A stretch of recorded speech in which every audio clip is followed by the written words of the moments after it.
Palavra da Verdade, devocional de 14 de maio, a maldita autoconfiança.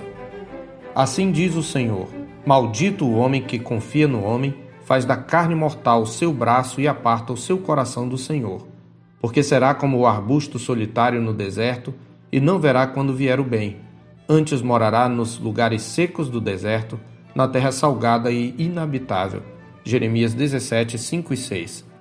Muitas pessoas costumam aplicar a primeira frase do nosso texto de maneira parcial. Elas o entendem como uma advertência contra a credulidade ingênua depositada em pessoas que nos traem a confiança. Tal aplicação é mais comum entre aqueles que sofrem decepções. Sentindo-se traídos, dizem: é por isso que a Bíblia diz: maldito o homem que confia no outro homem, nunca mais vou confiar meus segredos a ninguém, ou coisa parecida. Não é este, no entanto, o sentido do texto. Para começar, a palavra outro não está no texto. Em segundo lugar, as duas frases seguintes são sinônimas, isto é, são outra forma de dizer a mesma verdade. Então podemos dizer que o homem que confia no homem é alguém que faz da carne mortal seu braço, sendo carne mortal uma figura para homem. Logo, a ênfase está na finitude humana, sendo o homem um termo de aplicação geral, como ser humano. Fazer da carne mortal seu braço significa colocar toda a sua confiança na capacidade humana, que é limitada.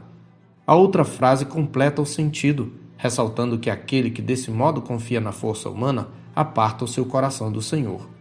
Portanto, o texto está falando daquela confiança absoluta que só devemos ter no Senhor. Além disso, no texto original, as duas ocorrências da palavra homem traduzem termos distintos no hebraico. Na segunda ocorrência, o termo traduz a palavra hebraica Adão.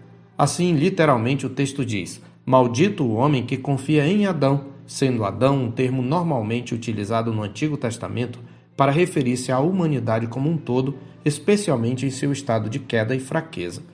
No Salmo 90, verso 3, por exemplo, ao falar da sentença de morte que paira sobre os homens, em tradução livre do original hebraico, Moisés declara: tu reduzes o homem ao pó e dizes: tornai filhos de Adão. E no Salmo 146, verso 3, somos exortados: não confieis em príncipes nem nos filhos de Adão, em quem não há salvação. E ainda, em Eclesiastes 7, 2b, o pregador declara que na casa do luto se vê o fim de todo Adão, isto é, de todo mortal. Em todos esses casos, assim como em nosso texto, trata-se da fraqueza humana. Na Bíblia Nova Almeida Atualizada, a primeira parte do nosso texto traz a seguinte tradução: maldito aquele que confia no ser humano. E a Nova Versão Internacional traz assim a segunda parte do versículo, que faz da humanidade mortal a sua força. Sendo assim, quando a Escritura nos adverte contra a confiança no homem, refere-se a todo homem, incluindo a nós mesmos. De modo que a autoconfiança está incluída no tipo de confiança aqui condenado. Aquele que é sábio aos seus próprios olhos, que é cheio de autojustiça, que se estriba em seu próprio entendimento e se vangloria de suas próprias conquistas, é tão condenável quanto aquele que confia em salvadores humanos e que faz dos homens seus ídolos de estimação. Em todos esses casos, você está fazendo da carne mortal o seu braço e apartando o seu coração do Senhor. Se isso tudo não basta para nos convencermos, observe o que diz o verso 9. Enganoso é o coração, e isto inclui o meu e o dos outros, mais do que todas as coisas, e desesperadamente corrupto. Quem o conhecerá? Veja, o meu coração, o seu coração, o coração de todos os homens é mais enganoso do que todas as coisas. Às vezes escondemos de nós mesmos pensamentos e motivações pecaminosas. Por isso, não se pode confiar nem no próprio coração. Este é o sentido do nosso texto. Se meu coração pode me enganar, em quem devo então confiar? O Senhor nos responde. Ele diz no verso 10: eu, o Senhor, esquadrinho o coração, eu provo os pensamentos. A palavra de Deus é o parâmetro pelo qual ele nos prova, como está escrito, porque a palavra de Deus é viva e eficaz e mais cortante do que qualquer espada de 2 gumes e penetra até ao ponto de dividir alma e espírito, juntas e medulas, e é apta para discernir os pensamentos e propósitos do coração. Em Hebreus 4:12.